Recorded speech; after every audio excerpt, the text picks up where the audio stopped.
Captain चंद्र चौधरी का जन्म 16 अक्टूबर 1971 को बीकानेर जिले की श्री डूंगरगढ़ तहसील के गांव बिगाबास रामसरा में हुआ। चौधरी कन्हैयालाल सियाग के परिवार में माता सुंदर देवी की कोख से जन्मे चंद्र का विवाह शारदा चौधरी के साथ हुआ। कैप्टन चौधरी को 8 भाषाओं का ज्ञान था। वे दार्शनिक विचारों से ओतप्रोत थे। संपूर्ण गीता आपको कंठस्थ याद थी। आप कृष्ण, कबीर, विवेकानंद और ओशो रजनीश के विचारों से बहुत प्रभावित थे। अक्टूबर 1998 में सीडीएस की परीक्षा पास करते ही इन्हें सेना में लेफ्टिनेंट के पद पर नियुक्ति मिली। 1 वर्ष तक ओटीएस मद्रास में प्रशिक्षण लिया और साल 2000 में कैप्टन के पद पर पदोन्नत हुए। इन्होंने बेलगांव में घातक कमांडो की ट्रेनिंग की और अपनी यूनिट के लीडर बने। पूरे सेवा काल में आप लाइन ऑफ कंट्रोल पर रहे। 9 सितंबर 2002 को खोजो और मारो ऑपरेशन के दौरान कैप्टन चौधरी को दुबरी गांव में एक मक्के के खेत में छिपे कुछ आतंकवादियों के बारे में जानकारी मिली। वे तुरंत अपने घातक प्लाटून के साथ वहां पहुंचे और तलाशी शुरू कर दी। तलाशी के दौरान हुई मुठभेड़ में 6 आतंकी मारे गए, लेकिन अचानक एक आतंकी चट्टान के पीछे से अंधाधुंध फायरिंग करते हुए कूदा। कैप्टन चौधरी ने भी तुरंत वापस फायर किया। इस अदला बदली की फायरिंग में कैप्टन चौधरी गंभीर रूप से घायल हो गए और विदेशी आतंकी भी मारा गया।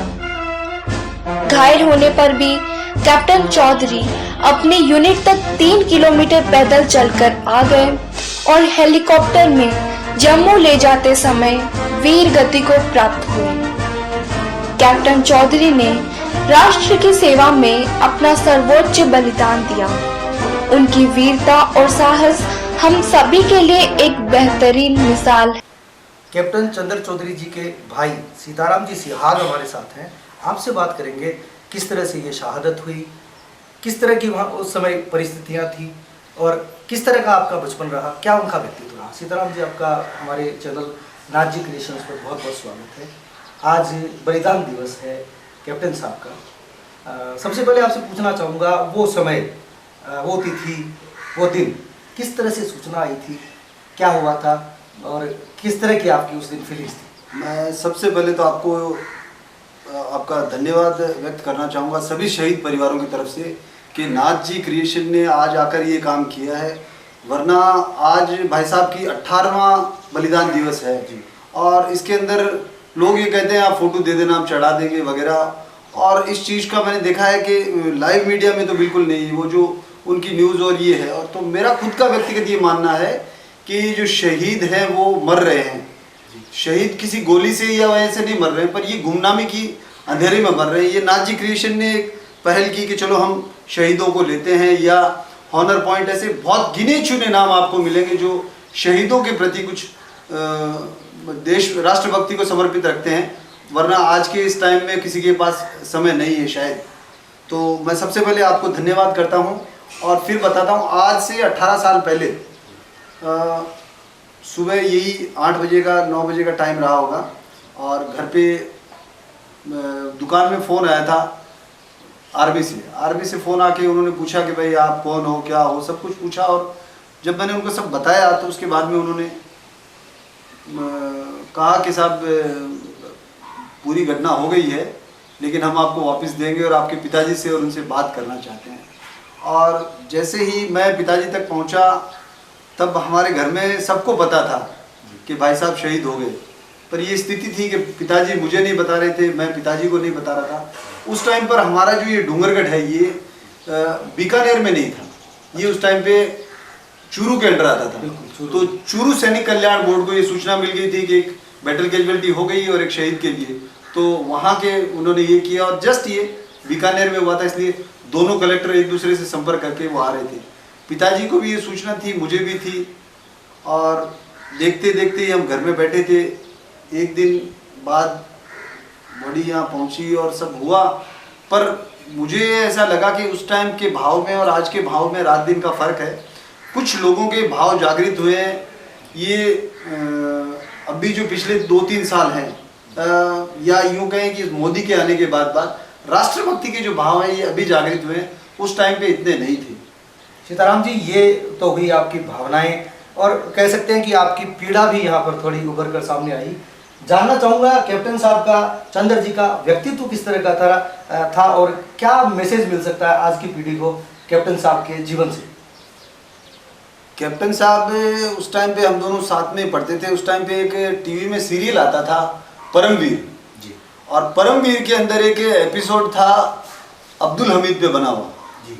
अब्दुल हमीद जी हमारे परमवीर चक्र विजेता थे, और एक इत्तेफाक देखिए आप कि भाई साहब की पलटन 4 ग्रेनेडियर, भाई साहब की कंपनी वही जिससे अब्दुल हमीद जी थे, और इन दोनों का शहादत दिवस भी वही सेम 9 सितंबर को। आज ही अब्दुल हमीद जी का शहादत दिवस है और आज ही इनका है।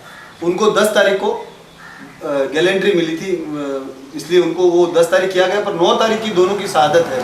तो ये एक कोइंसिडेंट है। और उसके बाद में भी देखा जाए तो ये उस समय से भी बहुत ज़्यादा प्रभावित थे और परमवीर अब्दुल हमीद जैसा बनना चाहते थे और उनको अपना आदर्श मानते थे। और बचपन है वो उसी तरह उनके अंदर, जैसे उस समय एक ऐड आते थे इसके आपके शॉर्ट सर्विस कमीशन के, क्या you have it in you, और मतलब क्या आप में है वो एबिलिटी। तो उस टाइम से उनके ये था कि हाँ बिल्कुल है और मैं बिल्कुल जाऊंगा। तो ये उनके स्कूल टाइम की बात है। और फिर वो उन्होंने कॉलेज किया और कॉलेज के बाद में वो फर्स्ट अटेम्प्ट में चले गए। वो एक्चुअल में एक तो उनका जो पढ़ने का समय था वो सुबह 4 बजे उठते थे, जल्दी 3 बजे 4 बजे। और उसके बाद में जो किताबें हैं वो मैं ये कहूँगा कि कम पढ़ते थे। कम इसलिए पढ़ते थे क्योंकि मैं उनके साथ ही था, लेकिन मैं आलसी था। 7 बजे तक कोई 8 बजे उठाए नहीं, तब तक नहीं उठता था। और उनकी प्रवृत्ति थी कि वो सुबह जल्दी उठ जाते थे और वो किताबें पढ़ते रहते थे। फिर उसके बाद में वो जब भी फ्री टाइम में बैठे, इवन जब वो खाना खाते थे तो 90% ये मानो, अब जब खाना खा रहे हैं तो एक हाथ में उनकी बुक है, वो चल रही है और वो खाना खा रहे हैं। तो वो उनका हमेशा ही रहता था। जब वो उनका मैं सामान लेके आया वहाँ से पालनपुर से, हिमाचल से, जब मैं उनका सामान लेके आया तब भी उनके पास में, जब उनके साथ में थे, उन्होंने बताया कि उनके पास में ओशो की बुक थी एक, मृत्यु सबसे बड़ा सच। तो वो किताब, और वो मतलब उन्हीं में वो लगे रहते थे। उनके ये नहीं था कि भाई मैं पढूं, और किताब लाइब्रेरी उनसे उनका गहरा लगाव था। जी, इंटरनेट पर थोड़ा बहुत अवेलेबल है कि किस तरह से मुठभेड़ हुई और क्या हुआ था। आप थोड़ा अपने शब्दों में बताएं कि क्या आपको वहाँ से सेना से किस तरह से क्या डिस्क्राइब मिला और क्या घटना हुई थी और कैसे आप बलिदान हुए थे? देखिए, आपने जैसे बताया कि जो मोटो मोटी हमको बताई गई थी वो कहानी वो थी कि वो ये कह रहे थे कि उनकी वो जो घटना है, उनकी एक चने के खेत में, वो सॉरी मक्के के खेत में उग्रवादियों को ढूंढ रहे थे। लेकिन इसके साथ साथ मैं जब उनका सामान लाने गया और वहाँ यूनिट में गया, तब मेरे को 3-4 बातें मिली। जो साथ में आदमी थे और सारे अलग अलग बातें बता रहे थे। और ये जो सर्जिकल स्ट्राइक वगैरह है वो उस टाइम भी होते थे। और भाई साहब बताते थे कि जितने आसानी से वो हमारे घर में आ सकते हैं, उतने आसानी से हम भी उनके घर में जा सकते हैं और जाते हैं। और जो हम कर सकते हैं वो करते हैं, कोशिश करके। तो मेरे को ऐसा नहीं लगता कि ये उनकी घटना थी। मुझे ये लगता है ये सर्जिकल स्ट्राइक जैसा ही मामला था। लेकिन ये उसको, क्योंकि ये जब मैं अगर वहाँ प्रत्यक्ष नहीं गया होता तो मुझे ये पता नहीं चलता। लेकिन जो उन्होंने बताई है और जो उनके साथ में रहने वाले लोग बंदे, भाई आप जो हो दूर से आए हो, आपको पता नहीं, मैं बताऊंगा या कोई तथ्य देखोगे, लेकिन जो लोग साथ में सर्विस कर रहे हैं, और जब मैं सामान लाने उनका वहाँ गया तब जो साथ में जो नौकरी कर रहे थे वो बंदे जो बता रहे थे, उन बातों में रात दिन का फर्क था। एक जगह बताता है वो चने उसके मकई के खेत में थे, एक बोलते थे बॉर्डर में बंकर में थे, दूसरा ये बता रहा है। तो ये जो चीज़ें होती है, ये उनकी ये कहीं ये इशारा कर रही थी कि वहाँ उसके अंदर कुछ ना कुछ था और वो चीज़ें सरकार गोपनीय तरीके से बताना नहीं चाहती थी। जी, बहुत सारी चीज़ें होती है, सेना को गोपनीयता रखनी भी पड़ती है। समझते हैं हम इस बात को। जी, एक जो और घटना इनके बारे में बताई जाती है कि खून से आपने खत लिखा था कि मैं दोबारा जन्म लूंगा और मैं बदला लूंगा उन लोगों से जो मेरे देश का नुकसान कर रहे हैं, इस तरह की कोई? हाँ, उन्होंने अपने जो डायरी थी उस डायरी के अंदर ये लिखे थे बहुत से। लेकिन उसमें क्या हुआ, जब मैं उनकी डायरी वो उससे मांगी मैंने, तो उस डायरी के एक तरफ आर्मी के बारे में कुछ लिखा था बहुत सारा, तो डायरी तो पूरी की पूरी सेना वालों ने फाड़ ली। लेकिन मैंने उनसे रिक्वेस्ट की कि उनका बेडिंग, उनकी जो सामान है वो आप सब हमें समर्पित कर दीजिए।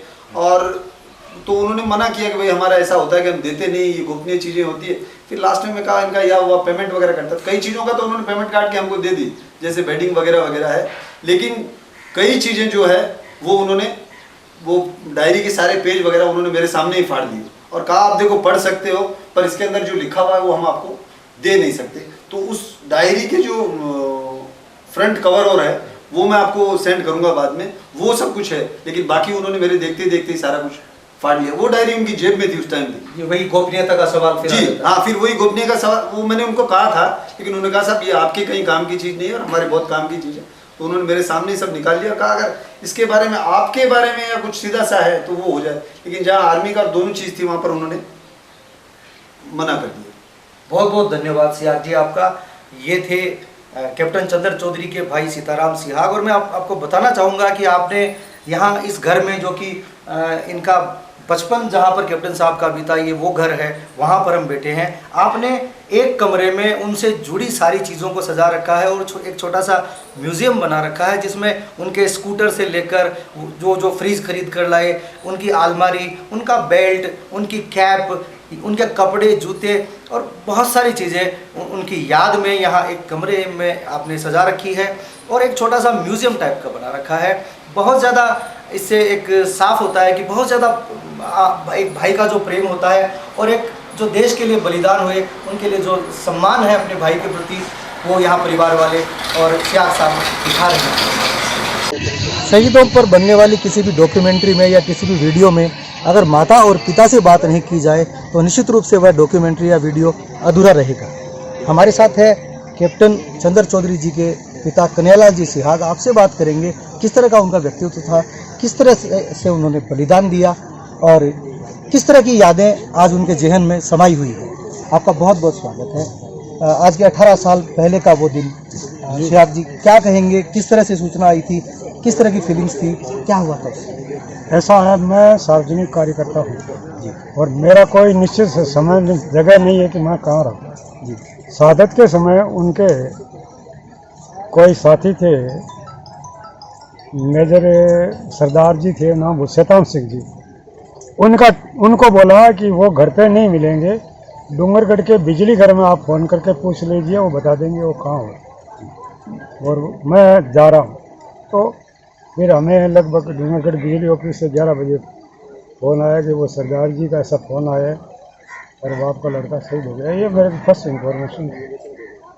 किस तरह का व्यक्तित्व था, किस तरह की आदतें, क्योंकि उनके बारे में बहुत कुछ नेट पे भी लिखा हुआ है। चंद्र क्या है, एक साधारण परिवार से था और मैं पहले छात्र नेता रहा और 1975 में इमरजेंसी के टाइम में जब जयप्रकाश जी का आंदोलन चल रहा था, तो इमरजेंसी के डेट से पहले सीआईडी वालों ने हमें बता दिया गया कि बीकानेर से 7 स्टूडेंट लीडर पकड़े जाएंगे, इसमें एक कन्हैयालाल सिहाग पहला है जी। और मेरे जीवन की वही सबसे गलती थी, मैं उस इमरजेंसी से बैग आकर के बॉम्बे में और पुलिस वालों के हाथ ही नहीं लगे।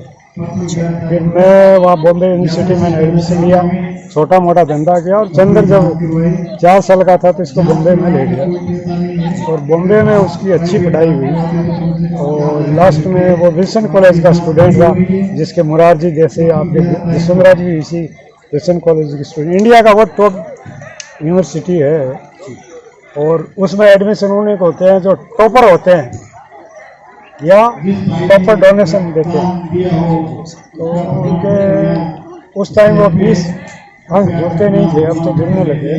उनके उस time 85% board of secondary education में आए, वो नंबर रह गए। और किसान कौन से थे, इसलिए हम वही अपना घर से खाना पकाना, पर स्कूल उनकी अच्छी थी। तो शुरू से ही वो धार्मिक विचारों के थे और साहित्य में ज़्यादा रुचि रखते थे। तो उसको एक हमने आदत डाल दी कि तुम गीता का 1 2 हमें याद करके सुनो, तुमको 1 रुपया मिलेगा।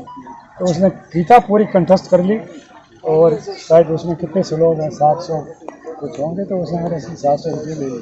उसको भी यह फायदा हुआ कि शायद गीत का करोड़ों आदमियों में से एक को कंठस्थ होती है। हर किसी को नहीं। ये बात स्वामी जी बार बार कहते हैं।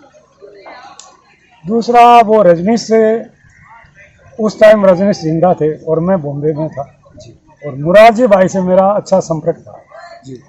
तो मुरारजी से मैं बार बार कहता था, बापू ये आदमी आपके खिलाफ बोलता है, आप इसके खिलाफ बोलते हो, हम इसकी सत्संग सुनना चाहते हैं। तो उसने कहा कि ये आदमी इंडिया का नहीं, विश्व का सबसे गलत आदमी है और इसके पास जाते ही गलत पड़ जाओगे। तो बाद में मैंने चंद्र के पास देखी तो लगभग उसकी 15 से 20 पुस्तकें रजनीश की, ओशो रजनीश। की। बलिदान दिवस आप आज यहाँ पर मना रहे हैं, किस तरह के कार्यक्रम होते हैं? क्योंकि इस साल तो संक्रमण काल कोरोना चल रहा है, तो आपने रक्तदान शिविर रखा है। नहीं, पिछले साल भी मैं रक्तदान शिविर रखा था और उससे पहले बीकानेर में भी हुआ।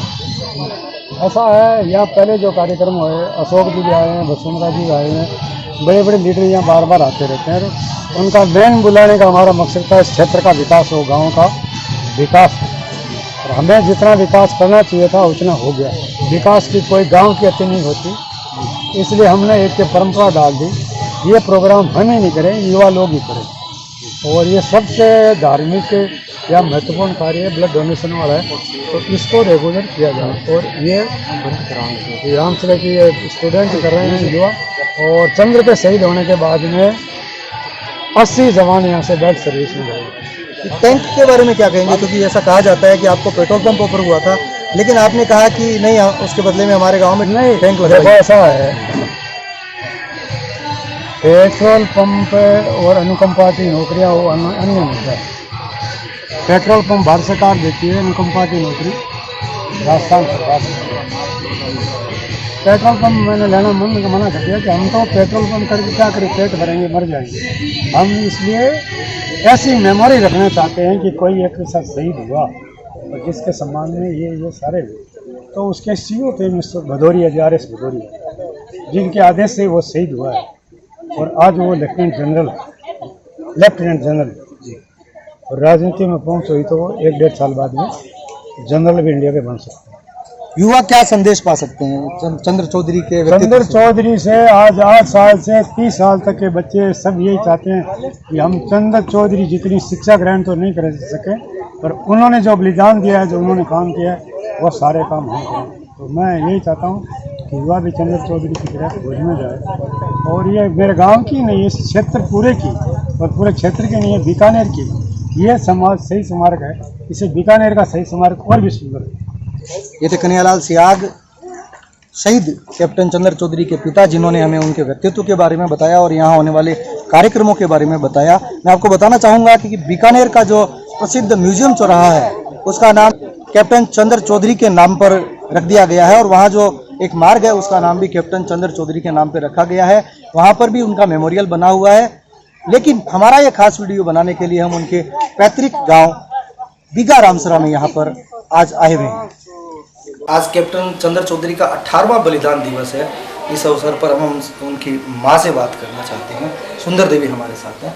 माता जी, 18 साल हो गया चंद्र जी, आप कहीं कम चौधरी 18 साल में अपने को कोई सहायता, कोई मदद, कोई मुँह दिखावनो, आवनो, छोड़ो आवनो, देश के लिए बलिदान हुआ, देश के बेटा बलिदान हुआ, मेहनत जामिया पहले हम कोशा वोटो करो, सब करो, मैंने मेरे लिए कुछ नहीं।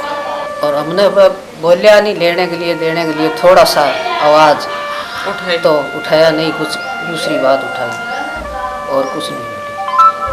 आप बताइए, कहना क्या चाहते हैं? ये माता जी ये कहना चाहती है कि मैं एक शहीद की माँ हूँ। 18 साल में किसी ने नहीं पूछा कि वो एक शहीद की माँ है क्या और उसकी क्या गरिमा होती है।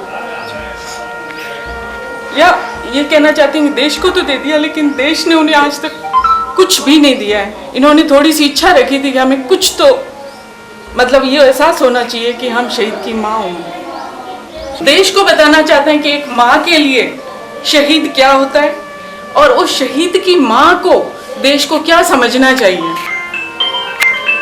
वो चीज़ नहीं है। 18 साल में पहली बार आप ही ने आके पूछा है कि आप शहीद की माँ है क्या।